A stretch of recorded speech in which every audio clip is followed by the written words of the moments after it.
Do you believe you ever truly heal? No.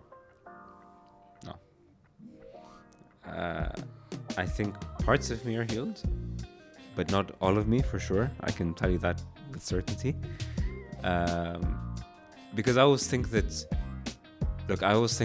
you're always 1% away. No matter how much you're developing, you're always 1% away of getting better. Hey guys, welcome to another episode of Hope It Helps. And my guest on the show today is Mr. Karim Saad. Karim, welcome to the show, man. Thank you for having me, man. I'm super happy we're doing this. Yeah. We met like 2-ish months ago, 3 months ago. Yeah. So I think since then we've been chatting every now and then. So yeah, it's cool to be on your podcast. I've seen quite a bit of the episode, so super excited to be here. Thank you, man. Thank you for your time. I really appreciate you coming on the show. So like Karim was saying, guys, we met at an event 2 months ago that was hosted by Next Broadcast Media, which I'm a part of. Shout out Adil and Lemia if you guys are watching this. And I think sometimes when you're out and you're meeting people in your networking events, sometimes you just vibe with people. And I felt like we had that. And when I found out what your podcast was about, I'm like, oh my God. Yeah. This is like, I love this topic. Yeah. It's something, I've had one guest on my show that we talked about specifically men's mental health. He was a very close friend, so it was really good and whatever, but I haven't had too many of them. So when I'm like, oh, here's a podcast that's just about that, there's so many questions I want to ask you. But before we get into everything today, Karim, why don't you give all of us a little bit of background about yourself and we'll take it from there. Awesome. So obviously my name's Karim. Podcasts are by the weekend or on the weekends. Admin during the week. Training athlete, I don't know what you want to call me, but throughout the whole week. So that's part of like what I like to do. Born in Amman, raised in Dubai, grew up in Sharjah. Just a regular kid from the Khalij trying to make his way. I'll say it like that. I like that. No, I like that. Nice, simple, clean, straight to the point. No, that makes a lot of sense, man. So Karim, as we were talking just now off camera, so I had the pleasure of watching your episode on Hisham's show, the High Performance Mindset podcast. Shout out Hisham if you're watching this. We shouted him out last time. Now it's your turn. And it was a really, really interesting episode for me because listening to your journey with your own mental health, there were so many stories that you were talking about, and I'm like, oh my God, like I experienced these things, like with university, with mental health, with therapy, with so many aspects. So I was like, I can't wait to talk to Karim about this so we can share our experiences and see what everyone went through. But I want to start off today with this. So I was watching Joe Rogan's podcast like a while ago, and he said something that really like hit me. He's like, men live lives of quiet desperation, and that we suffer oftentimes we suffer in silence. So vulnerability is something, as you were saying on the podcast, is something that is important, but it's also something that has to be managed. It's not about sharing everything, but at the same time, when it's with yourself, you need to be fully honest and open and honest with yourself. So I wanted to start by just asking you, what's your perspective on vulnerability? And if I came to you, I'm like, Karim, you know what? Define vulnerability to me. What would you say? So to me, it's about one, being your most true and authentic self. So let's say I'm with you in this podcast and you ask me something, I could be very vulnerable, but one, for me, it's going to depend on just how much I want to share. Of course. And two, what makes sense to me as Karim, but also what's going to help me grow and evolve as a person.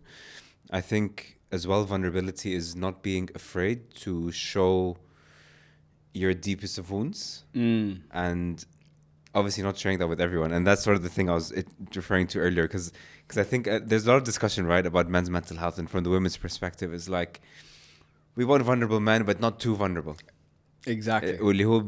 That's what sort of makes the man, right? And the man is someone who can control their feelings, their emotions, and all this, but not giving too much away to the point that they can control these thoughts or these feelings or these things that they have. So if I'm to put it very out there, it's just being your truest self and not really caring. And not being ashamed as well. I think that's another thing that a lot of men tend to struggle with.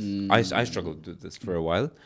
I'd always be ashamed of like my story, my journey. It's like, how did you, I don't know, fail, like, or like get into 3 probations university, or I don't know, have so many failed relationships. But then you think about it, you're like, that's normal. I mean, why should, it's my journey. It's part of my story to get to somewhere magical. So embrace that story. No, absolutely. And I think I love that you brought up the point of shame, because that is something that I like to be open and honest as well. Is something that obviously over the years, as I've grown, I've gotten much better at, but it's still something I struggle with, that I think we all struggle with on different levels. The reason I wanted to ask you about vulnerability is because I went on this, when I was like 27, I went on this huge like personal development journey, and vulnerability was this new thing that I had never heard of. And I'm like, okay, but this is where my mistake is I was like, I need to be fully vulnerable and tell you everything to everyone, because I thought that context is important for you to get the point, or like to understand the message. But what I've learned is, my dad, when we sit down and have discussions, he's like, no, obviously he's a traditional Arab man, so vulnerability is he's on the completely other side. Yeah. So over the years, I've learned that it's not about sharing everything, but it's about, like exactly what you said, sharing what's relevant to what you feel like you want to in this moment, in this conversation. Did you go through a similar journey with that? Oh, always, man, always. So a lot of times, in my life, I would sort of overshare with the umbrella of I'm being vulnerable, and therefore it will be accepted. Yes. But later on, that I started to find out that actually I'm oversharing. People shouldn't know this much details about it. And not because I'm a private person. If anything, I'm very open. But في قصص that no, you don't need to know about, but yeah, and you start to notice as well that the more you share, sort of the more you start to realize who the close people actually are to you. Because that's the, and I come out on a podcast and I speak about my whole life. Someone who I've never met, you start to realize, you're like, hold on, but with that, like with me sharing all of this information with this one person, what's their benefit? What's their goal? And am I really being vulnerable, or am I just, narrating a story, right? And what's my end goal? What's my purpose for saying this? And to me, it's all about as well having those few select people, which, and going back to that Joe Rogan story as well, right? So Simon Sinek always love him. I love him. He always says that you shouldn't be struggling alone. You should be finding that one person who is going to sit in the mud with you and all this sort of stuff. And I find that super true, because I have those, thankfully, 2 or 3 people in my life where, when I'm in the mud, I will call them up. Let's talk about it, Yeah. And those people who I'll be vulnerable with, completely transparently, and my therapist, of course. Yeah, bless you. So yeah. Yeah. What's interesting about what I was reflecting on what you said is not sharing everything with everyone, true, and I agree with that. Now, this is where things get a bit confusing, or at least not, or there's, you're kind of getting 2 conflicting messages. And you touched on it earlier with like, women and men, and, you want me to share and not share. Like, for example, my wife will always tell me, Khaled, I want you to share more. And throughout our marriage, I've been forced to like deal with a lot of dark and insecure things I've had to, come forward with. However, there's still, like what you said earlier, I don't need to share with you always and all the time, because you might think you like that, but you won't. And I think there's a misconception there. So coming back to the point of not caring about what people think, right? You will act as your authentic self in every situation and being that. But also what I learned is perspective matters. Definitely. The perspective, like, I don't care about what your perspective of me won't influence how I act, yet I should be conscious of kind of like what you said, how am I presenting myself to the world? What are your thoughts? I love it. and I'll tell you something, actually. So yesterday I was having a conversation with a friend of mine. It was so the response I gave him yesterday will still apply today. It was a slightly different context. So what we were talking about was relationships and women, and how women like a certain kind of man. And he was saying, like, I'm meeting a lot of women. They all want this bad boy, macho. I'm like, yeah, women like the idea of this. But get a woman to have that present life, they'll hate their lives. But in reality, they want that one guy who's going to give them all their time, all their efforts and whatnot. And it goes back to vulnerability, the exact same concept of they love the idea of vulnerability, whilst I might be wrong. Maybe there's a percentage of the women in the world who love an open, super open man, and that's not wrong, abadan. And as long as you find that you are, you have your safe space with that one person, great, go for it. But if you feel like just not yet, maybe it needs a bit more time. Maybe I'll plant the seed slowly. I'll water it shway as I go along and meeting this person, right? And yes, and that to me is what's important, is that we all love the idea of being vulnerable, and especially now with this wave of, I don't know, masculine woke men. I think maybe that's the best way to put it. We all want to be vulnerable, but how do you be vulnerable in a world where you don't know how to act, right? And this applies across many different walks of life as a man today. So on the relationship part, and like I like what you said about bringing that woke masculine thing into like the discussion now, because I think nowadays, even, and I'm gonna speak from my personal experience, that question has become a big question to me during my marriage. Because the way you grew up, the way I grew up, the mentality and responsibilities and all that kind of stuff are kind of have been baked into us since we were young. Definitely. But being married forced me to question those things. You know, do I need my wife to be, you know, the traditional wife who does this and this and this?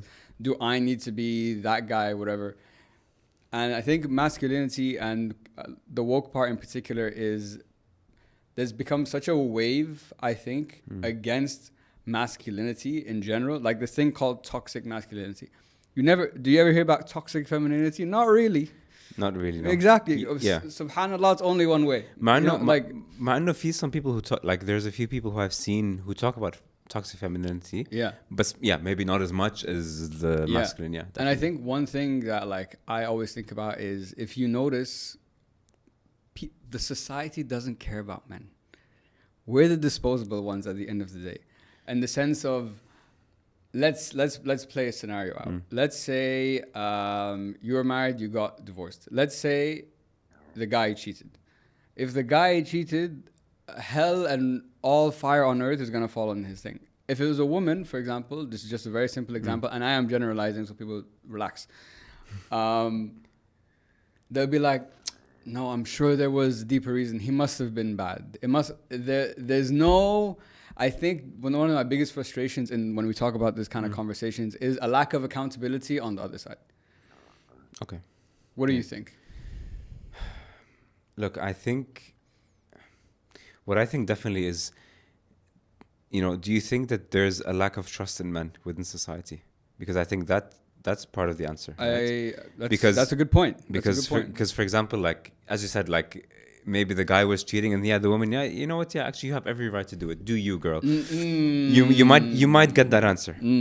But there's another world in which, I don't know, maybe the woman cheated and the guy didn't.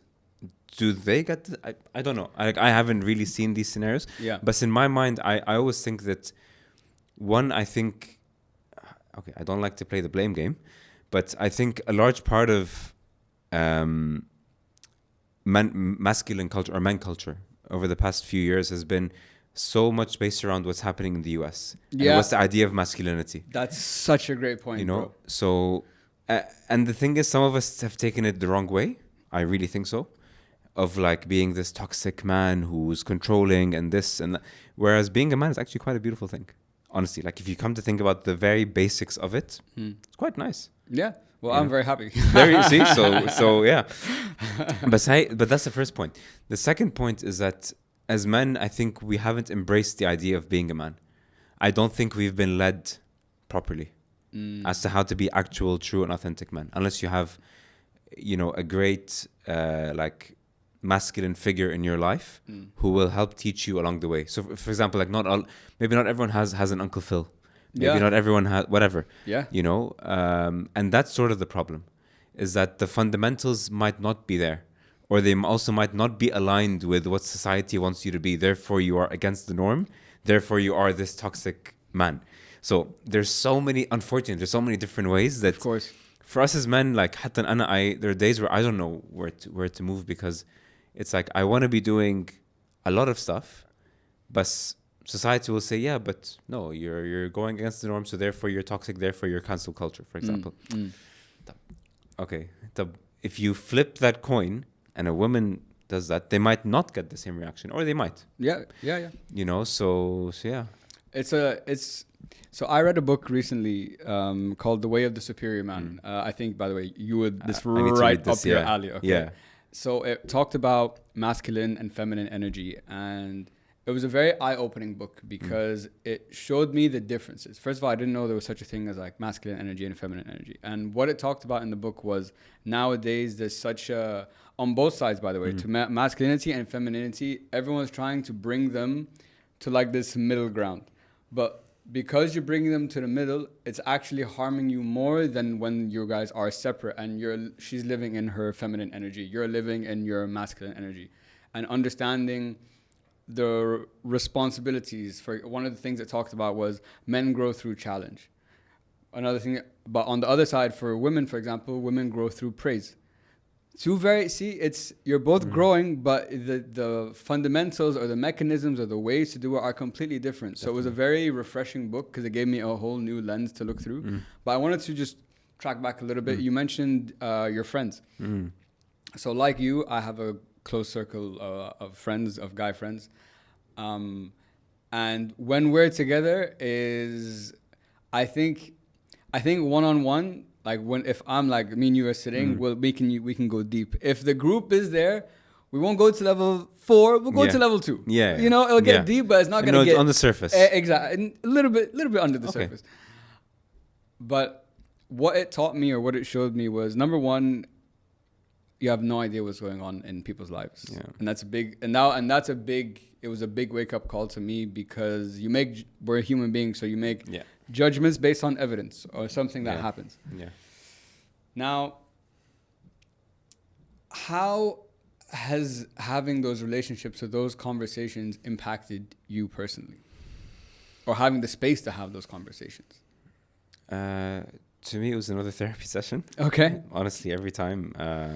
I mean, for any one of us, I think just knowing that you have a safe space to speak to at any point in time is always super comforting and super refreshing, because there are days when you might not have that therapy session booked. And you have a problem, you need to deal with it, and you need someone to talk to, and your brain is not functioning to the point that you feel so numb. It's like, okay. And that's when you need your friends, your really trusting group of friends who you can speak to at any point in time. True. And just gives you that reassurance of, I'm not alone. Because I feel like, and it goes back to what Joe Rogan was saying, is that a lot of times as men, we feel like we're struggling alone. But when you have those trusting circles, you kind of don't, to a degree, you know? And it's just, like reinforces the idea of the tribal effect of, you know what, me and you and these two guys, we're one. Whatever happens, I'm with you. Whatever time you need me, I'm there. And it makes you feel like, you're sort of reliving another iteration of what it used to be a man back in the olden days, where let's say they used to meet in like wars and stuff. Maybe you're meeting on a WhatsApp group, for example. It obviously isn't the same extent, but you're supporting each other in some sort of way, right? Yeah. And I think sort of to go back to something you said, that because I was doing a reel about this and I didn't end up posting it, so I probably should. But what I started to notice, man, is no one has life figured out. No one. Yeah. I look around like, man, this guy, he's killing it. He's doing his best. You know, he's whatever, top of the charts. He's training hard. You look at them, when you properly sit down and talk to people, and that's the importance, again, of having those close circles. When you sit down, they're like, actually, man, I'm not doing too good. And you're like, okay, now this is my time as a man to step in and support and advise and help and guide, because that's what we're here for. Yeah. Then they were servants for each other. Yeah. You know, we're there to guide and support. And when you start to notice that no one has life figured out and everyone is struggling in some sort of part of their life, it makes you feel a bit more relaxed. Not because maybe in the sense that you don't think that the problem is you. And that's something that maybe a lot of men feel as well, because when they suffer alone, they feel like, it's just me who's having a bad time at whatever relationships. I'm not having gone on a date in 3 months. Mm-hmm. But when you speak to your other friend, they go like, yeah, actually, I go through the exact same thing. You're like, okay. So it's a society thing. It's not just me. So, you know, and that's, to me, again, the importance of just having this strong group of men of who will talk and will give it every single thing that they have, because at the end, they were all here to help each other. Yeah. It takes time to build that. It takes time for men to come out and speak, because we haven't been conditioned, I feel, to do that. And actually, what's interesting, by the way, about this topic is I feel like the earliest iteration of that is potentially the barbershop. If you come think about it, like, I know when I was younger, like maybe I wouldn't understand all of it, but like I'd be sitting down just overhearing like the conversation next to me of like the guy and the barber like talking like, yeah, I have this massive debt I need to pay, my kid's school and this and that. And I was thinking about like, that's so interesting. Like we trust people at times who we don't even know with things, but talking to somebody who is like you helps, you know, somebody's of the same kind and all that sort of stuff, you know. So for me, it's a matter of keeping those conversations going. It's a matter of keeping the idea that the tribal effect is not dead. If that makes sense. Yeah, it makes sense. The point you mentioned there about when you share those stories and have those conversations with the people closest to you, realizing, number one, you're not alone is massive. Yeah. Massive to anyone. Yeah. Because like you said, a lot of times that's how we do feel. Yeah. And I think another point on that is that my problem is not unique to me. There's not something wrong with Khalid or with Karim. This problem, whatever it is something that men and women, this is something that everyone goes through, different levels, shapes and forms. And that, when I learned that, for me, it was when I have these conversations, it's a very humbling experience. Yeah. And like you said, it makes you feel more connected. It opens up that avenue to maybe now get help that you've been, you know, on the fence about having. I love the barbershop example you made, and that it's a level of vulnerability with someone that you don't really know, but you have some kind of relationship with, which kind of brings me on to your experience with therapy and with, you know, psychiatry and stuff. So what was interesting to me is one key thing you said was you just wanted someone to listen. And also that after being diagnosed with, you know, ADHD and all that kind of stuff, it was the platform that you were able now to build your life on. So before you started that journey, because I'll get to mine in a second. I've been through a similar journey through therapy, through all these kind of things. So what was your perspective? I'm curious, before you went to that first session. Oh man. I think so. I'll talk about my first ever experience in therapy, because I think that's a bit different. So, because I went on and off, right? Sure, and I changed therapists. Sure. That's why. So my first ever time, I thought it was like, you know, when you go to a doctor, you tell them, you know, my head's hurting. Okay, Panadol. Let's talk about it a little bit. Like, what are you actually feeling? And then you're done. You're cured. And that was the biggest lesson. Is that therapy is not a one-day thing. It's might be a month, it might be years, it might be a lifetime, depending on, you know, on how much you grow and develop. So I walked in and I didn't know what to expect. Honestly, no one told me about therapy. Therapy wasn't a thing, you know, back then. So I walked in and I was like, yeah, you know, I'm failing university and this and that and not doing too well. My rugby's going good though. My fitness is going well, but actually I'm just not doing well. I feel like I feel like my family might be ashamed of me because, you know, I've been failing all of these years and where do I go? And all I thought was is just a few lines, you know, you think about them and you move on. Wasn't the case. And then I got diagnosed with ADHD and the clinical depression, which at the time was the best thing I think that ever happened. Yeah. Primarily because I knew that khalas, there's a reason. It's not me. It's not like I'm not putting in the hard work. And for me, I like to think I always give everything I do 100%, whatever it may be. So when I sort of found that, I was like, okay, this is a new start. This is a new chapter in my life. How do we live now? Now that you know, what are you going to do about it? How do you feel like we can overcome this chapter in our life, you know?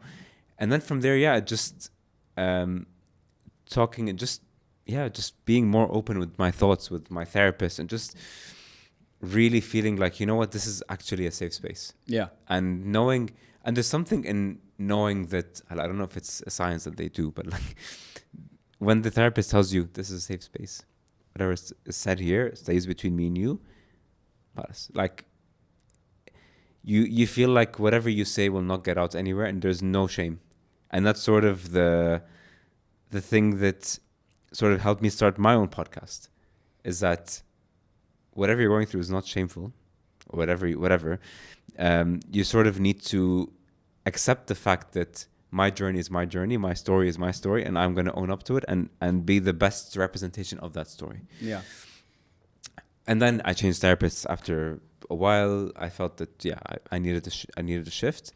And that's, I think, where things got even more intense, where it was like, okay, no, there's a different, like totally different thing. Like there's childhood now, there's childhood traumas, there's not like traumas in the sense of like maybe experiences that maybe I haven't overcome, I didn't really deal with, I didn't process, that sort of affected who I am maybe even till today, you know. And yeah, just again, continuing these conversations, and it's an act of practicing, of talking, which makes it super easy for you when you speak to your friends. Even now, like I have female friends who I talk to openly about a lot of things, where it's my story, so let me own up to it. Let me, you know, Yeah.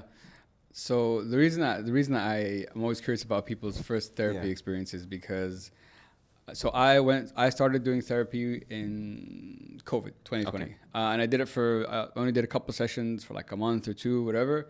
And I felt like I got what I needed, and I stopped.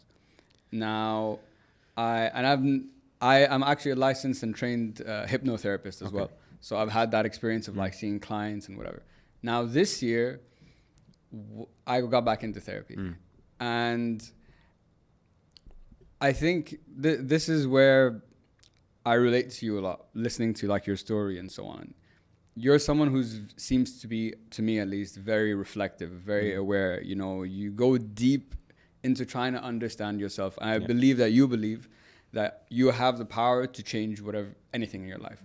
Yeah, I share that. But that was also a roadblock for me to go to therapy, because that my belief is I have the power in my hands. Why do I need someone else to help me? But when I got back into therapy this year, I did it for 6 months maybe. Okay. It just showed me that there was so many blind spots that with all the work, my routine that I do on myself to not have these blind spots are still there. So I did it because I had a significant reason to start going again. And then now I've stopped because I felt like I have gotten over that, whatever I was going for, and the progress I've made is enough for me right now. And one of the misconceptions with therapy, because I question myself sometimes, is people think I only need to go to therapy when something's wrong, which is completely false. You know, if you want to, it's a very personal thing, but it can be helpful for you even when things are going amazing. 100%. So you said you're in therapy now too. So for you, what's your perspective on it now? Since you've had like experience with it before, and like I guess where you are now, is there something specific you're going there to like work on, or is it more of an uncovering, unlayering process just to understand yourself better? Look, I think it's a mix of many things. So now I'm just trying to comprehend a lot of things that are happening right now in my life. Okay. So that's sort of taken a lot of time. Sure.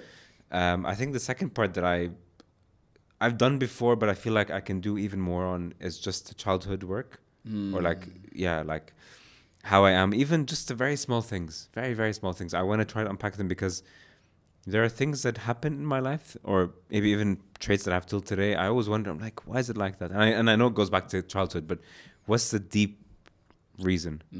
Because when I'm in those positions, I'm like, okay, you know what? It's because of this. It's because of that.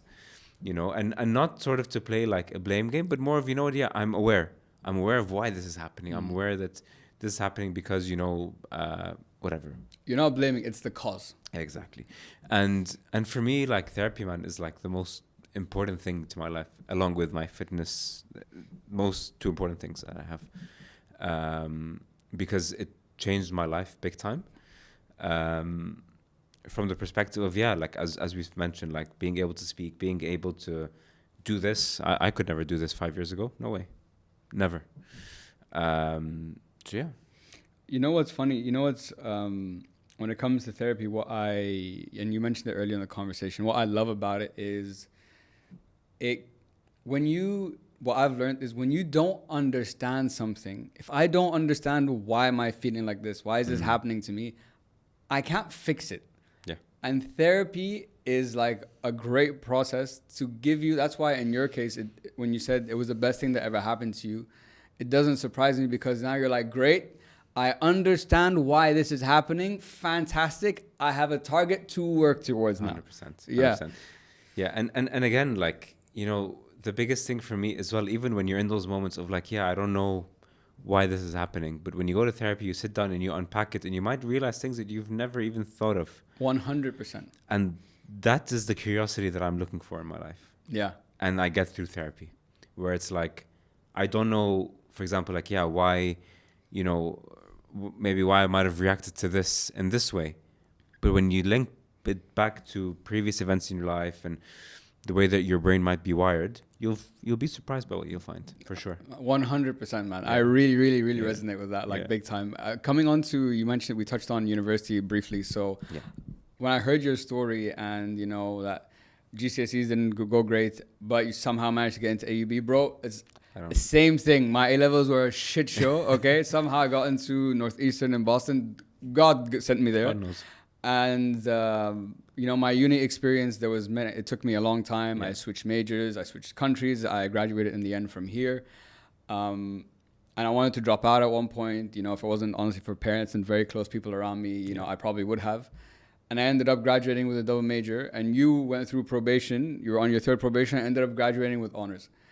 Yeah. So I remember the feeling I had when I held that degree in my hand. What did it do when you graduated with honors? How did it make you, how did that sense of accomplishment affect like your own confidence and self-belief in yourself? Look, honestly, so I only thought about this point specific very recently. In that moment, I was like, I'm expected to do that, because I've been on this constant like successful path that I should be, you know, doing well. But when I look back to it now, I'm like, hold on, man, like let's be a little bit more mindful about this. You couldn't actually, so it's funny, my mom was telling me the other day, she was like, you couldn't distinct the B from the D. You had such a bad time in maths, like growing up. GCSEs, as I said, didn't go well. AS levels didn't go well. First 2 years were like horrendous. But you think back, you're like, hold on, I've done all of that. And all the self-doubts disappeared as soon as you got that moment of success. And that's sort of pushing me today.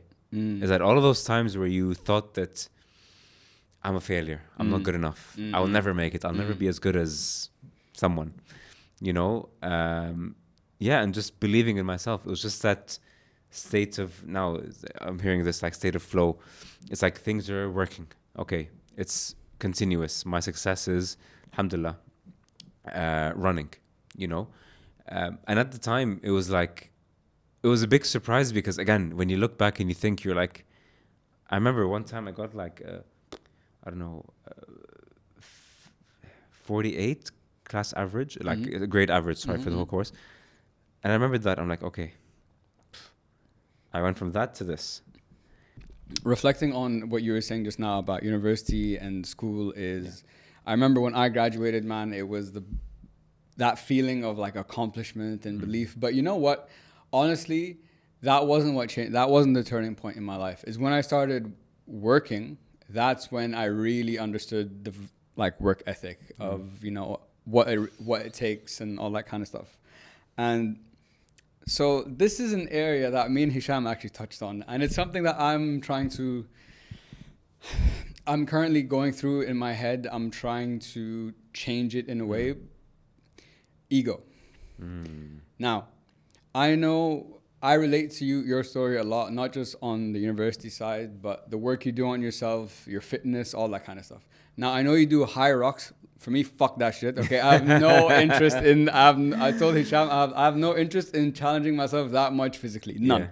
Yeah. I'm much more on the mental side and whatever. Okay. But anyway, so because I think ego and confidence there's a fine balance there. You know what I mean? So.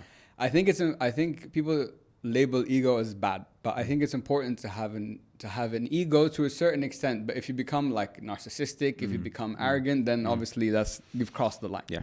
So, and I think ego specifically culturally and societally as like Arab men is a massive thing. That pride, is something it has been ingrained into our bones since we were kids, Yeah. So I'm curious for you, how would you differentiate between ego and confidence, and how do you develop, I guess, a healthy relationship or balance in that? I think ego I'd keep to myself. Confidence I'd give to the outside world. And I'll tell you why I say that. Interesting. Okay. So confidence to me is when you're confident in yourself, in your abilities and all that, but you maintain a humble mind. You know how far you've come.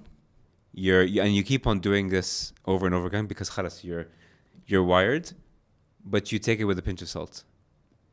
When the ego starts to come in is when, I'm expected to do that well.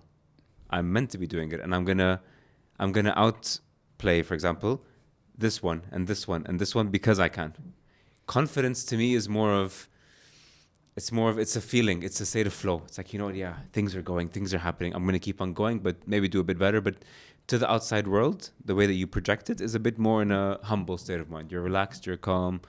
That's how I would define it. To me, the ego side is more internal. It's more of that drive that you'll have to keep on going for more, whether it's a quicker run, whether it's a better podcast, whatever it may be, right? And maintaining the balance, I think, really is just about, again, how you project those two things, right? And where you project them, and at what stage do you even think about, feeling like, showing the state of confidence to other people, and how does that, make you feel as well, right? That's the first time, honestly, someone's explained it to me in that way.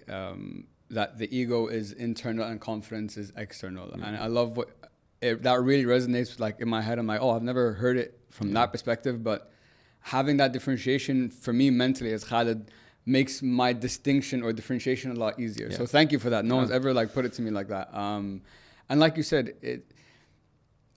the ego is, I guess, it is internal. Yeah. I think maybe in my perspective previously was it does come out in certain situations. I think it comes out maybe, or it gets unhealthy when if someone, like, I know I've noticed for myself, if someone, where it will come out in areas where they'll be like, but it was easy for you and whatever. I'm like, fuck you don't know what it took to get here. You have no idea, but that is where, like you said, that's where the humbleness comes in. And so I just finished reading a book, and it was talking about how when, let's say you meet someone and there's something about them that just pisses you off. The way they speak, the way they act, the way they think.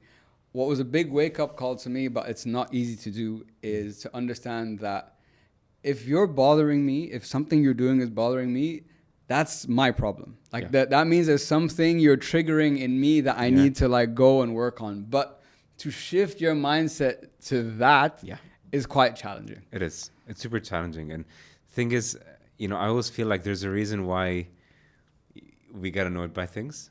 I think definitely so to me, this is where it means to be a man comes in, I think, in this context. Because if something is bothering me, let's say, I don't know, you do something really stupid, really pisses me off.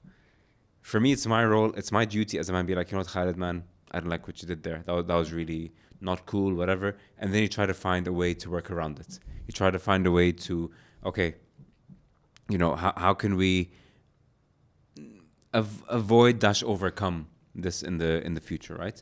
I think where the challenge comes later on is, some people take it as a sense of entitlement of like, yeah, every time someone says something, I'm going to make a statement. No.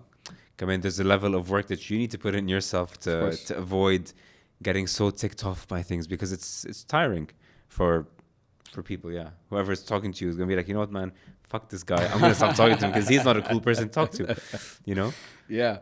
I think the point you mentioned there about, bringing it up, I think that's also different, and it kind of encapsulates a lot of things we've already talked about, of shame, of guilt, of all these different things. Now, what's interesting is I know from my research, you said that you have an avoidant nature, and you don't want to add problems to other people. Yeah. So I am the same. But I didn't know this until like 6 months ago. Okay. So I read this book and it was talking about different personalities, and they labeled them as colors. And I think I realized I'm green. I'll send you the book. You seem like a green too. Okay. However, because you avoid things, or that's like in the past, if it's not worth it to me, like in my judgment, to like say something, I'm like, what if the benefit isn't there? Like, fuck it, there's no point. There's no point of saying something, questioning, bringing it up, like, why? Yeah. The headache I'm going to get by doing that is going to be so much worse. 100%. Now, the problem that I've had with that is, and you said this in one of your podcasts, is asking for help.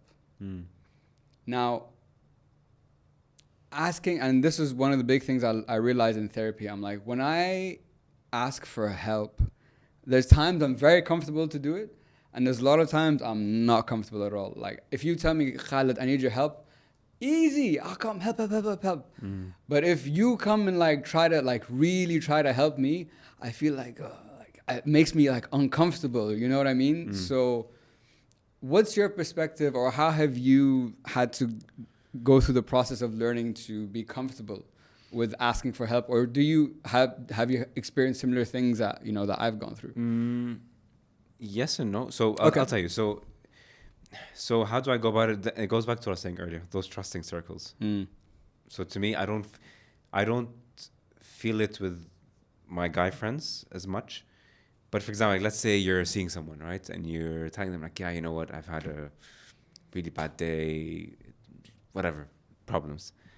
And then they come in with their own like advice and wisdom. And whilst I do love it and appreciate it, a large part of me is like, yeah, okay, sure. So it's as much as I don't like it, because I hope that no one does it with me when I do it to them. But it's sort of that thing where it's like, okay, when, it's like you need to be accepting to all people and all like thoughts, because you never know what you might hear. You might think that something someone said was really stupid, but when you think about it in a week's time, you're like, actually, that makes a lot of sense when I sit down, actually sit on it and reflect on it, right? And fi amrar where I feel exactly the same thing you do. It's like, okay, maybe actually I don't need the help. Maybe I'm good after all. Okay, yeah, what do I do? Exactly. Yeah. And that's when you sort of have to find a way to get out of the situation. You're like, you know what? Yeah, I think you're right. Yeah.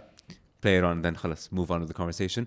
Again, I don't like that, but sometimes you also need to like play it in that sense. How there's another school of thought which tells you maybe sort of you need to be open in those moments as well, to be like, you know what, actually, I really appreciate the help. I think I'll be okay. I might not need the help after all. How they take it or leave it, that's a different discussion. That's for them to deal with, not for so much. Yeah. So yeah. Yeah, and this is kind of where, like, and you mentioned this in one of your posts, like the help and ego thing come into play, because my ego tells me that, and you said it in one of the reels I saw, is if I don't do it, if I haven't fixed it without like alone, then I failed. You know what I mean? Yeah. And that's where help is like fighting that belief, because help, that means I didn't do it alone, and therefore my brain will be like, you're a failure because you didn't do it yourself.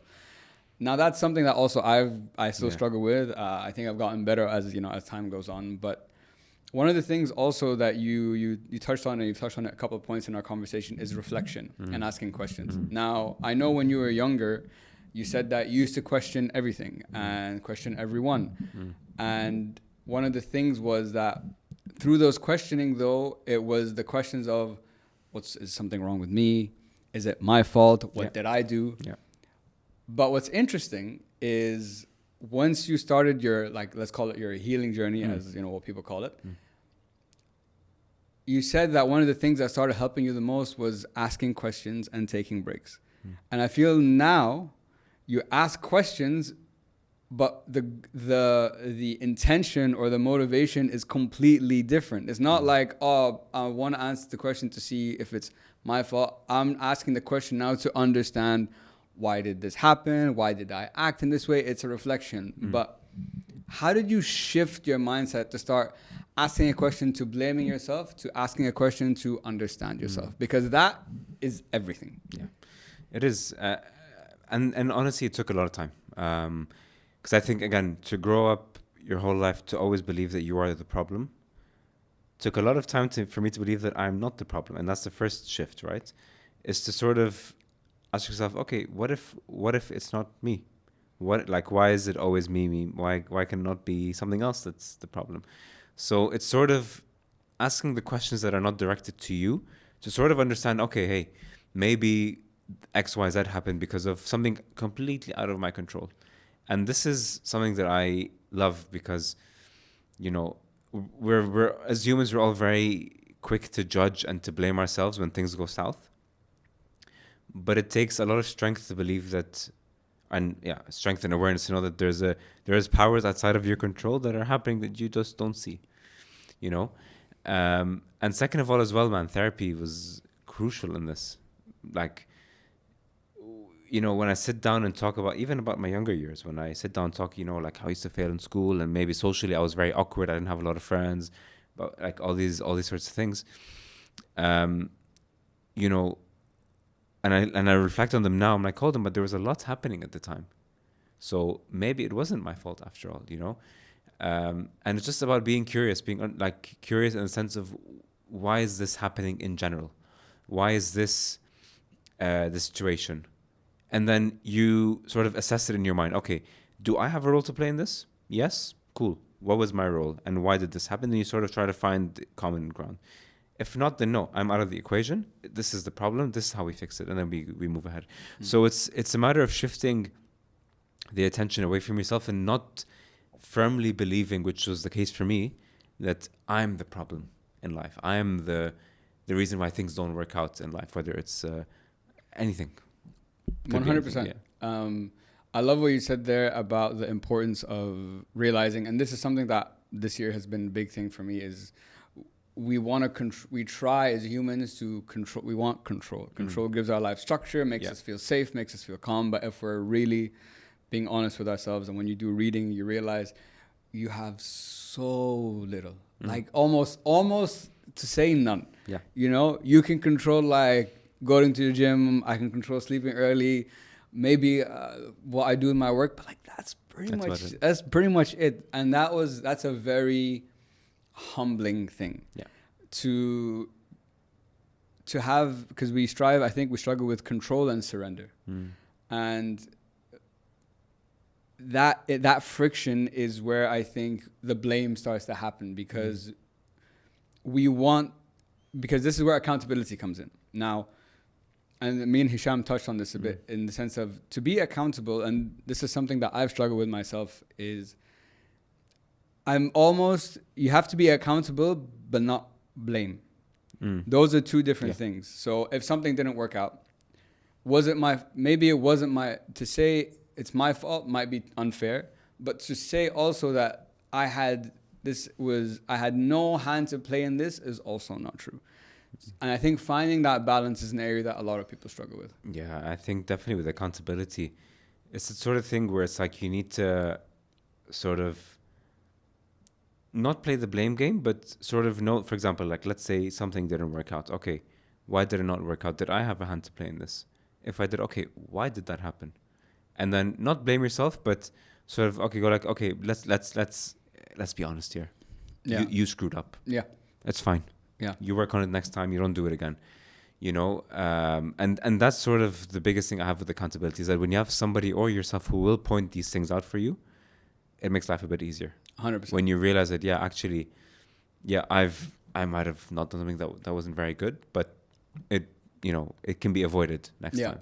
You know, so yeah. And I think the hardest part though, when it comes to accountability, is not what you do after, is the first time you ever look in the mirror and be like, hey, that was your fault. It was your fault, yeah. I remember that moment for me. That was like, I still, those feelings that come back, that was deep. Yeah. Because the first time I didn't blame the world, I blamed myself. You know, deservedly so. But, you know, that was the catalyst for everything. And of course, after you've ripped off that Band-Aid, to be like, okay, it was my fault, no problem. It doesn't eat me away. I have no problem being wrong. If I'm right, cool. If I'm wrong, even better. Yeah. Great. That's a learning. I've learned for this. I'll carry that with me, you know, for the next thing. Now, you've done a lot of work on yourself to get to where you are. I've done a lot of work on myself to get to where I am. Yeah. So, because this is where I still struggle. Till now, I never want to go back to that version of myself. The Khaled I used to be. And I'm sure for you, it's the Karim you used to be. The not just physically, mentally, spiritually, all those aspects.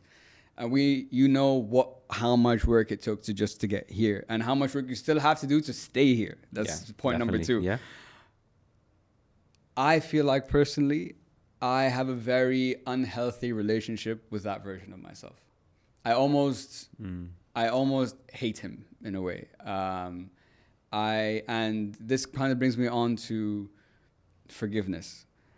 Like, I love myself, but I don't think, if I'm being very honest, I don't think I've yet forgiven myself for who I was and what I did back then. So I'm curious for you, when you, like, what's your perspective on forgiveness? Do you feel like you've been able to forgive that past version of yourself? Look, I think forgiveness comes with the idea that you've done something wrong. Okay. You could take it in that sense. Okay. So from my perspective, it's not a matter of forgiveness, but it's a matter of looking at that younger version of myself who probably didn't know better, but did what he could with what he knew. So therefore, I don't see it as a forgiveness. It's more of accepting who I was. It's like, you know what? Yeah, you were younger. You maybe didn't know as much, but hey, you've made it. You've found a way to work through life, you know. But if I am to answer your question, I think, look, the element of forgiveness, it's a big word, because again, you sort of put yourself on that back seat of, you've done so much wrong, and you're looking at it from like a top-down level. It's like, I'm better than you. You've done X, Y, Z wrong. Literally exactly how I see it. That's exactly how I see it. And that, to me, is unhealthy, personally. Yeah, fair. Just because you're sort of, and it's not like you've come to peace with that old, because at the end of the day, parts of our life die out. Fair. For me, Anna, I know today that I cannot go back to the old Karim, whether it was physically, mentally, spiritually, whatever it may be. I cannot. I'm sure it might be the same thing for you. So it's a matter of, understanding that, I did what I did because that's what I knew. That's the knowledge and that's the tools that I had in my hands. But now that you're older and wiser, you know that, actually, I fucked up. Yeah. You know? Yeah. But I don't look at myself with a negative lens of like, that young Karim, he was such a problem child, you know? Yeah. But I look at him like, no, hold on. You've done so much with what you know. You've tried. And that to me is what matters, right? Yeah. And I look at this especially like with school and high school and like grades, friends, social life. I tried. I didn't always pass, but when I did, it was a great success. But when I don't, khalas, I've now come to understand that it's fine. It's part of the journey. We keep going. We keep on moving. That's what life's about. Yeah. You know? No, it's interesting. I love that the example you gave hit me like exactly like bullseye, because that's how I look at my older self. And forgiveness and acceptance, I think, are two sides of the same coin. I like how you put it, that if to use the word forgiveness means I did something wrong, and you look at it from a more negative lens. Yeah. Like, I have to now be the bigger person to the older version of myself to be comfortable with that. Whether accepting, looking at it as in a more, I guess, positive light or more understanding light is a much easier path to take than to, to look at it through that lens. So that's actually, again, second time, very new way to look at it. It's not something that I've, associated before or known what the differences were. And this is something I think about sometimes. Let's go. You've been in therapy. I've been in therapy. Yeah. We both we love therapy. We do. Therapy is fantastic. Do you believe you ever truly heal?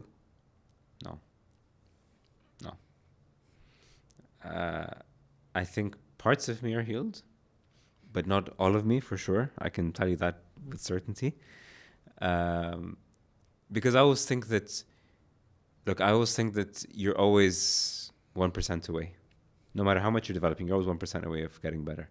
And because we're living every single day to as much as we possibly can, you're experiencing and evolving and learning new things. So you might unpack something that you didn't know before. Go like, okay, hold on, that's one more thing to work on. That's one more thing to work on. That's, and that's sort of the beauty of therapy, is that you're never healed, I think. Unless you live a super easy life and you sort of have no problems, no worries, everything is great, then yeah, maybe. But to me, it's like, because we live in such a city, it's always moving. People are always on the rush. You might not think as much as you want to, and your mind's always racing and rushing, and you're trying to do a million different things, which means that you're not focusing on yourself that much, which is as well the other problem that a lot of us do face these days. So to answer your question, no, I'm not fully healed. I can tell you this happily, I'm not. And that's a good thing, because it means that I can go to therapy more often and work on a lot more things that I need to do. Yeah. No, I appreciate the honesty and the vulnerability with that answer. Neither am I, for the record, but it was just, I was thinking about it because we do all these things to try and heal. Yeah. And like you said, to completely heal as a person is probably impossible. I think that's an unrealistic goal. But elements of yourself, parts of yourself, old beliefs, things that were holding you back, affecting you negatively, maybe you can, or maybe it's not gone forever, but it's just like they're asleep and like it doesn't bother you anymore. It didn't go away, but it's just not affecting your life anymore. Maybe that's what it is. It's a bit. Hisham actually said this reference, and it's something I was thinking about this morning. Sometimes there's a noise in your head. And you put them in the backseat, not even the backseat, in the trunk of the car. Yeah. And to me, that's there's some things in my life. And I don't do it forcefully. It's just, right now, that noise, I don't have it. I don't need it. I will not use it. And I think that's as well something very important, to know that, that you're able to sort of block things. Yeah, like compartmentalize them. Yeah, compartmentalize them into certain boxes, because if you have so much noise in your head, you can't function. You won't be able to. It's not possible. Yeah. So it's always important to, just, I think, prioritize what are the problems that you want to have, what's right for you in this very moment. Because if you say, I'm ready to take on everything, let's go, and you have 10 million problems, like, actually, I'm overwhelmed, I can't do this. Yeah. You've already lost the battle. Exactly. Yeah. So, yeah. No, I appreciate that, man. And that noise in the back of your head, that I believe, what I like, at least personally as Khaled, everyone asks, like, what's your why? My why for me is I'm on a mission to figure out this guy. That's my whole life, honestly, on a personal level, is dedicated to that, because I keep getting surprised. Yeah. And that voice in the back of your head, the one that tells you, like, hey, it's okay. It's like, you don't need to today. Yeah. It's okay. Do it. And that goes against the person like you are now, never goes away. But like I was telling this to Hisham, I think anytime you beat that guy, it's a never-ending war. This is a lifetime war. And there's millions of battles, not just across the years, across the day. So if you can just on when life is over, on the balance, if you look at the balance, you have more wins than losses. I think you've done a good job. I think you've done a fantastic job. I think you've done yeah, definitely. And definitely. You need to keep on celebrating those wins sort of as much as you can. Yeah.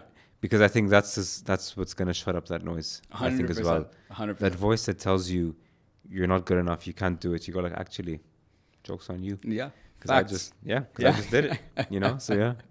You talked about being one of the key things you talked about, Karim, throughout.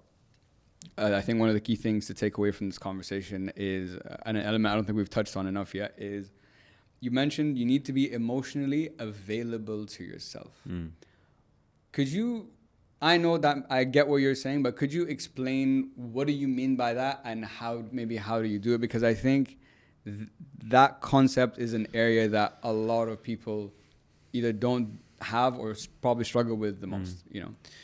Yeah, so look, I think, so let's take it a step back. A lot of us live a life, and we sort of try to value or give a lot of importance on relationships, okay? And what a lot of times people will tell you, or somebody will tell you is, yeah, you know, they're not emotionally ready, they're not emotionally available and all this sort of stuff. And we sort of start to neglect that the relationship that we actually need to have is with ourselves. And being that loving, caring person that will care for you whenever you are down. So one, I feel like it's the importance of being alone for a while and really setting those foundations in place of, okay, when I feel down, I'm going to give myself that time of the day to really care for myself, whatever that may look like, whether it's going out for a meal, going out for a run, whatever that looks like for you. Second of all, it's also a matter of like, you know, being truly honest with yourself, you know, and giving yourself that space to speak to yourself, to write, to journal, do things that you actually enjoy doing, because that's what's going to help you and whatever's in there, you know. And I think as well, like, it's just, loving yourself that much to give yourself that time. So let's say there's a really nice outing that you want to go to. There's a really nice outing that's been planned. You want to go, but you're not feeling your best. There's a school of thought that says go because you meet new people. You might not know what will happen. Another school of thought will also tell you, actually, it might be best if you stay in because you might not be 100% yourself. And I sort of, I don't know, I'm stuck between the two because I see the value in both. Sure. But I also feel like staying in and working on yourself, I think is a bit better. Just because, again, you're showing yourself and your heart and your mind that actually there is someone that cares about me. There is someone that cares about me beyond, like outside the outside world, you know? And just doing things that really make sense to you, whether it's journaling, whether it's doing something that you actually care about, you know? Yeah. And taking steps that will make a difference, whether it's that first therapy session you went through. That to me, I remember that first day. That was a roller coaster, but yeah, it was fun. It was cool after all. Going on that first run. So funnily enough, I did my first 10K during the Dubai run. Never done a 10K ever. I didn't see the point of it at the time, but now I go like, hold on. That's something that in my mind I didn't think I could do. And emotionally, when I think about running, I'm like, I don't want to do it. Yeah, I'm the same, bro. Yeah, but when you give it to yourself, you wake up early in the morning, you lace up your running shoes, you put on your favorite shirt, you go out and you run, irrespective of whatever the result was, you've showed up. 100%. And to me, that's the message I want to leave is it's showing up for yourself in every possible time that you can. When you're uncomfortable, show up for yourself. When things are not going so well, show up for yourself and be that caring person, you know. But I also don't want people to misunderstand me to say that when I'm showing up for myself means I'm not reaching out to others as well. And that's sort of the discussion point, right? Is that some people might say, yeah, actually, you know, what's the balance? When do I talk to people? When do I not talk to people, right? I think that to me is a point of comfort. It's a discussion like of how comfortable you feel to reach out to someone to be like, actually, I'm really not doing well. Or it's like, you know what, actually, this is just, it needs me time. And you will know. Yeah. Or you should know. Yeah. I think I love that you brought that distinction in, because I think that's a very important point. And in all this, like mental health, personal development discussions, one of the, like the message they're putting out is I agree with, but they don't talk about what you just said, like the other side of that coin that you need to consider in all of this. Like, yes, all these things, but also this is something you have to keep in mind. Yeah. And the point you made about, showing up for yourself. So, and my wife will probably kill me because, I say this all the time and like whatever. So I told Hisham this, for me, the reason I talk about it so proudly is because I've seen what it's done, to have like a morning routine. So, and you know what's funny, bro? If you're like reading, listening, watching podcasts like about health, all these things, if you take a step back, everyone's saying the same fucking thing, and you just, and it almost becomes like, why am I not doing it? Like, it makes everyone's saying the same thing. There must be a reason. Okay, let me try. And like you said, it's not about like you have to go crazy, whatever. A little bit, that first run. And that's exactly all about emotional availability, is showing up for yourself. Yeah. The reason why, for example, I don't know, David Goggins or what was his name, whatever. They all live these lives because they do the uncomfortable, but they're showing up. Yeah. They do it for themselves. They do it because they have a goal. They have a reason in life. Yeah. You know? And that's sort of what I'm trying to do. Like I used to have morning routine. Now it's sort of died down. I'm trying to get back on track. Which is normal. Which is normal. It's totally normal, fine. of course. And that's exactly the thing, is that, life will make you feel like things that are happening in life are not normal, but they are normal. Yeah. Yes, that's so true. So it's like when you feel tired, you don't want to go out and train. Okay, yeah, when your Instagram is filled with people running ultra marathons, trainings, and this and that, and you're like, why am I not doing that? Okay, maybe I'm just physically tired. It's okay. Either take the day off or train, but do it at lower intensity. Still move, still give it back to yourself. Yeah. Yeah. No, I I love that you said that, because and with like on the whole routine thing and so on, it's laying a foundation in the sense that I realized I need to, for Khaled to be happy, he needs to feel like he's progressing every day. So I'm like, what are the little things I can do every day to make me feel that I'm progressing? And 100%. That doesn't mean I'm going to see a result tomorrow. Sometimes you don't even they're intangible results, but you're just doing it because it's good for you. 100%. But when I do my routine, when I complete it, the rest of my day, it doesn't mean I'm going to have the best day. It doesn't mean things are going to go great. It doesn't mean I'm not going to be angry, pissed off, none of that. But when I go to sleep at night and I'm talking to myself, I'm like, I did all the things to take care of Khaled today and make him better. 100%. And that is the bare minimum.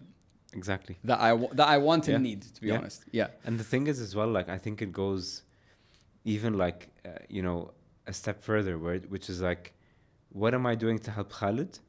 But also, what am I doing to help others as well? And that's something that I'm coming to see more and more in my life now, where it's like, okay, I've worked out, I've worked a bit on the podcast, I've done this, but then also, okay, what am I doing to the outside world? How am I helping someone or something, or how am I helping a cause? Or because at the end of the day, let's not kid ourselves. Us as human, we live for validation. We all want to feel validated in some sort of way, whether it's, I shared this post about, I don't know, a community event that I want to help my friend to get, so that they get more views, for example. Or it's like, actually I called up my friend who lives in Toronto. I haven't spoken to him in a year, for example. It's these little things as well that keep you going, to feel like, okay, there's more to life than my routine as well. Because as soon as you get stuck in that repetition is like, okay, what is life? Like, what am I seeing? What am I doing other than your day-to-day wins, which of course should be cherished and celebrated all the time. Of course. But I feel like there's as well this element of service, which I think we've touched upon earlier. Yeah. What am I doing to serve those around me? What am I doing to serve my community? What am I doing to serve my tribe? Yeah. Even with my friends. If it's as simple as, hey man, how are you doing? Haven't spoken to you in a few days. Are you okay? Done. Yeah. I really respect that, man. It's that second part of what am I doing to help others is honest. If I'm going to be very honest, is I don't know maybe if I'm gonna grade myself how well I'm doing in that. I think I do it in my own way, in my own time, but it's not a constant question in my head like that Khalid is. But now that you're saying that, it might become that, you know. And I agree with you. You know, they say, again, read everything. They'll say nothing feels better. The fulfillment you get when you know you've helped someone, doesn't matter the level of help, is the best feeling, you know, in the world. I wanted to round off our conversation today, Karim, with the podcast. We can't not, you know, we couldn't finish this without talking about your podcast. So, guys, Karim has a podcast called Koon Rijjeil, and it's a sarcastic take on, you know, what it means to be a man and what masculinity looks like in today's world and so on. Now, we've talked a lot today about what it means to be a man. Everyone has their own definition, of course. So, I have two questions for you. Now, okay, let me ask it in this way. You've now spoken to many people, men and women, about the concept of, you know, masculinity and so on. And you probably had an idea or your own definition before you started the podcast. So I'm curious, now having had these conversations and speaking to these people, what have you learned and how has your definition maybe changed? Look, I think, so my definition of a man was, when I first started off, was basically like a person of power, a person of influence, a person who is open and accepting, but does what's right. Now it's sort of shifted to not drastically, but it's sort of shifted to somebody who is accountable, somebody who is a trustworthy person, who is reliable, is a provider بكل معنى الكلمة. And is somebody who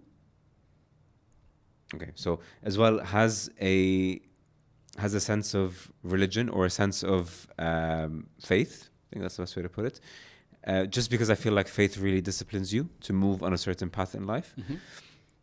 And just being, you know, a sanad, as someone once said it to me, to be this person who, whenever shit is going down, we're gonna call this person because he's the man, he's gonna help us get out of it. You know, but as well having a bit of the feminine traits as well. To be somebody who is vulnerable, somebody who is caring, who is loving, who is compassionate, and as somebody who will, you know, always sort of say the right things to help things get better. And just being a person of service. I think the definitions haven't shifted that much. Maybe the only thing I might actually add to that one is just as well somebody of wisdom, somebody of knowledge, and somebody of wisdom. And don't get me wrong, I'm not saying that none of these traits are within women. A lot of them are, absolutely, and some of them are not. But that's just by nature. I like that definition. All the criteria or the factors that you were talking about is stuff that obviously I believe too. Of course, so I had a podcast with one of my partners, and he was talking about how there was an episode about talking about the difference between a king and an imposter king. And the way he was describing a king is almost like it's kind of what you're talking about encapsulated in that word. Someone who has influence, someone who has power, but you have the power to wield it, but you choose not to, out of someone who's compassionate, someone who listens, someone who is of service and wants harmony in his, as he called it, his kingdom, which might be your family, your friends, your life. 100%. So I really resonate with that, with that definition. It's interesting that you brought up faith. So this is a little side tangent, but the reason because I'll give you the context. So I was growing up, I was never a religious person. When I grew up, I used to fast, you know, I went to, you know, had those Islamic classes, of course, that we all did when we were younger, and, you know, went through school, you know, whatever. And then when I was 23, religion kind of left me. And only this year did it come back. And the reason being is because I approached it in a very optimization kind of way. I was looking at, so I watched this thing on Netflix, talked about blue zones. And what, these people live to 100 and whatever, and like, what are they doing? So community, health, activity, purpose, whatever. And every single one talked about faith or spirituality. And everyone I spoke to, Karim, who had that faith, it's not necessarily about practice. It's that had that faith in whatever they believed in. There was a sense of calm that was like, I was so attracted to. And I'm like, man, I want this. Yeah. I want this. I want that peace in my life. And it kind of comes back to what we were talking about before of you want to control things, but faith, at least from the way I interpret it, is that's my vehicle to make me comfortable with letting go. And that there's a bigger plan out there that is more than what I have was going on or what I can do. I'm just going to focus on doing what I need to do every day to get better, and that will take care of itself. So faith is new. It's quite new to me, but it's been, alhamdulillah, I can say a massive game changer for me on a personal level. So yeah. Definitely, man. Religion, I think it's come across on a few episodes that I've done. Notably one with Layla Saleh, which I think was quite eye-opening to me. Just in terms of the importance, I think me and you grew up in the exact same way. Yeah. I studied religion, prayed, fasted, great. And then some points in my life, I just didn't practice as much. There was always a belief, but I just didn't practice it enough. And then I think, maybe this year, maybe even just before that, so I was like, okay, it's time to change your life. It's time to start giving back. It's time to start feeling that sense, as I said, a sense of calmness, that true feeling of, what, I'm going to submit to whatever it is that's happening in the world, and just let things, not let things be, but act on my life, but the result is like letting the result be as it should be. Sure. Whatever it may be, good or bad. Of course. And I think as well, because as well, in religion, there's a lot of traits that are being discussed, that the man should have. So as well, that's something that took my attention. Okay, so, if the religion's talking about it, about the role of the man, what the man should be, then clearly there's something there. And feeling every single day that, okay, I'm at peace with what is happening and there is a God that is protecting me. Great. Yeah. I love it, Yeah. And just knowing that as well, I think that things are going to be okay after all. Yeah. Inshallah.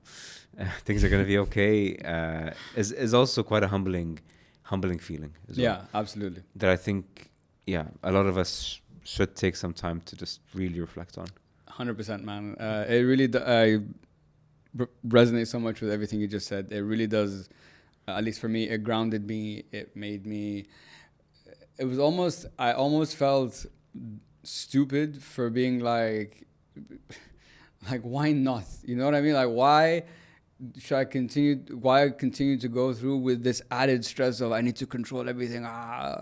This is just that's just okay, fine. Just take that. Life's hard enough, take that, takes that stress away. It's purely optimization problem. But of course, the more you practice, the more, you connect with it and it becomes your own.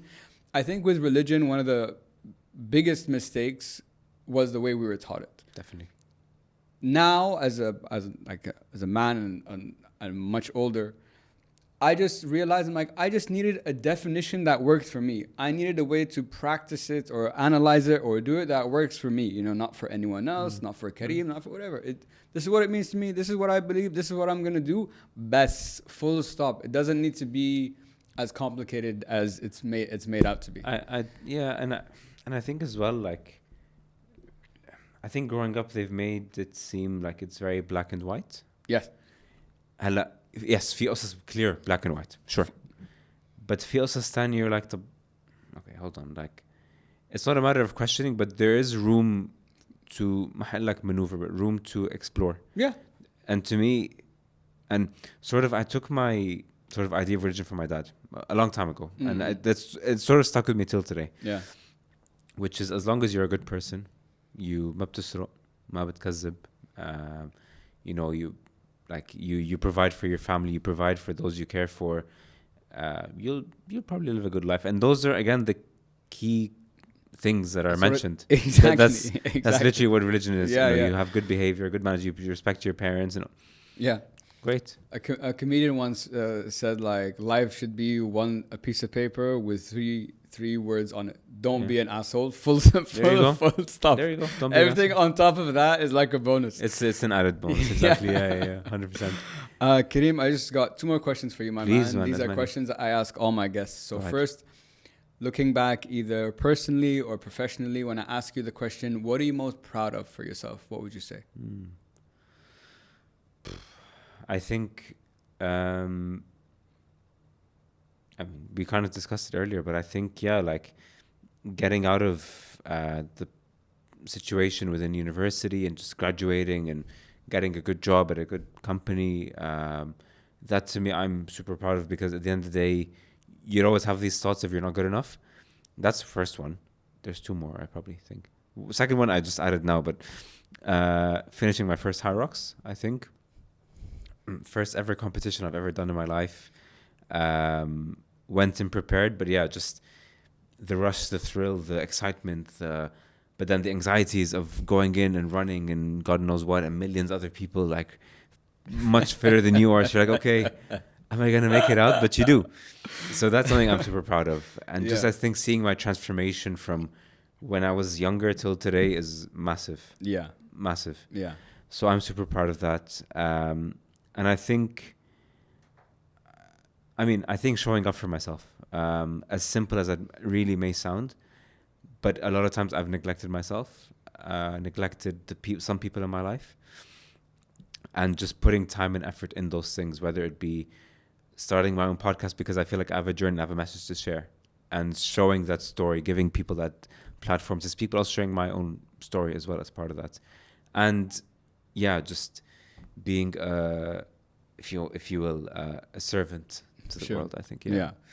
I really appreciate that, man. I really resonate with a lot of those parts that you talked about, especially on neglecting yourself and showing up for yourself. One of the things you said was, which I agree with, yet it sounds very simple to say, you showed up for yourself, but saying that, and then the work it took to show up for yourself and to continue showing up for yourself, that is, I can see it on you. Like, I know how, that smile, I can tell, I know how proud you are of that. And you should be, man. Definitely. Because I went through a similar journey. So I really, really resonate, with that concept. And for my last question, Karim, what is the message you'd like everyone to take home with them today? Wow. Okay. You really put me on the spot there. Okay. I think we discussed this off air. I'm not entirely sure, but I'll say it again. I think don't be afraid if you haven't figured out life.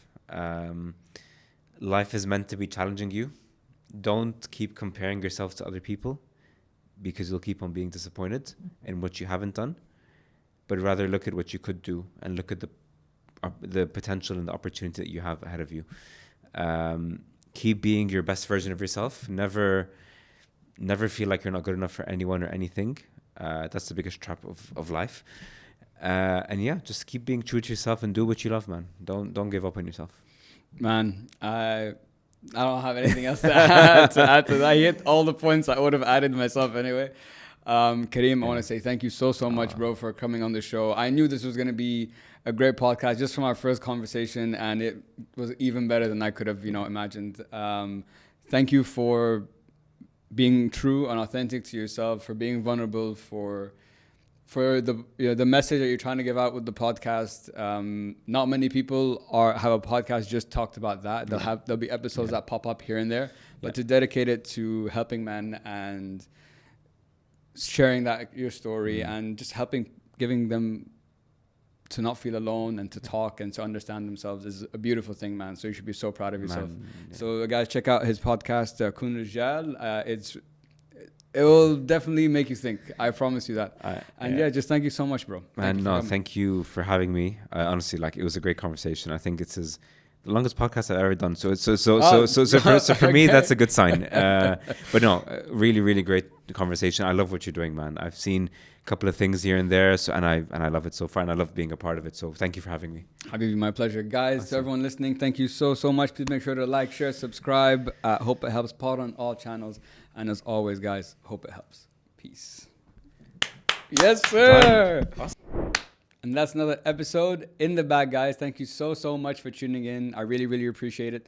All I'm trying to do is give back with this podcast. So if you walked away from this episode having learned something new, gained a new perspective, or you simply just enjoyed the episode, that means I've done my job. If you could please do me the small favor of hitting that subscribe button, it would really mean the world to me and would help me build the show and build the channel. And that's all I ask. Stay tuned for a lot more conversations, new topics, more exciting guests. But until then, and until next time, guys, hope it helps. Peace.